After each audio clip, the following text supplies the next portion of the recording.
I think death has got a bad rap, a little bit. It's not fun, let's face it. From someone who's lost a parent at a very young age to someone who sees it on a pretty regular basis. It's traumatic. It can be instantaneous. I mean, death has so many pictures to it, and it comes at you in so many ways. Whether you are ready for it or whether it just surprises us. It's never fun. I've never known anyone that said, man, I'm glad that person died. I'm glad death came into our lives. But on the other hand, we can walk it out in a way, depending on what you believe, maybe, depending on how you think about the person, in a way that doesn't have to be kind of an end-all for some people. I see people that struggle years down the road with the death of someone, a loved one, a husband, a wife, a spouse, a child especially, and they just can't seem to get a handle on it. I believe, as a pastor, I believe as myself in personal relationship with God, that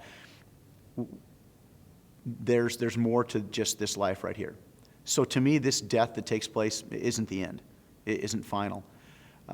And to be able to bring that into people's lives and to be able to walk them through that and to have them maybe see a glimpse of the fact that there's still hope, that the person just isn't in that box as they would see it laying in that grave, in that ground, that they come to and visit a plaque on the ground, and that's the end of it.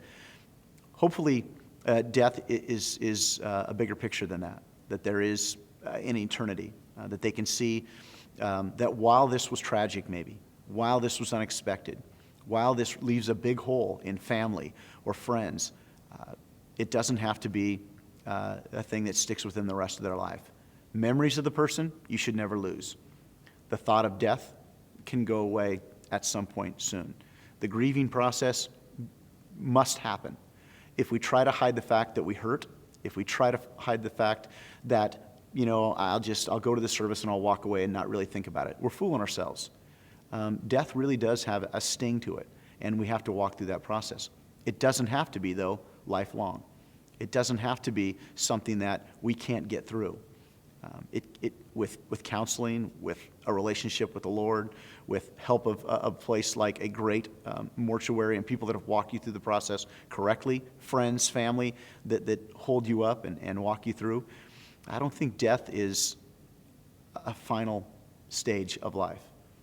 It's one of the stages. To quote the Bible, Ecclesiastes says, every person, there's a time to be born and a time to die. And then after that, there's all these verses that talk about what happens between that birth and that death. As a pastor at a service, that's what we honor, is all that took place between life and death. Unfortunately, some people's starting point and ending point is shorter than others. We still honor what took place in between there. The Bible then goes on to say that at that point of death, maybe that's not the end. In fact, not maybe, it's not the end. We have a chance to then live eternally in heaven with our Lord. He came to this earth, he died so that we could do that. That's our option that we have.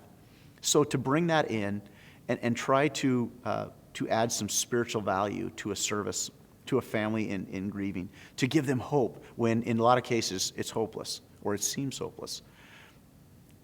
I'd like to say it's my job, but it's more than that. It's really what I live to do every day, is to how can I walk someone through a process when they're struggling, when they hurt, when there's not much to hold on to, and we're trying to throw a lifeline of any kind out to them.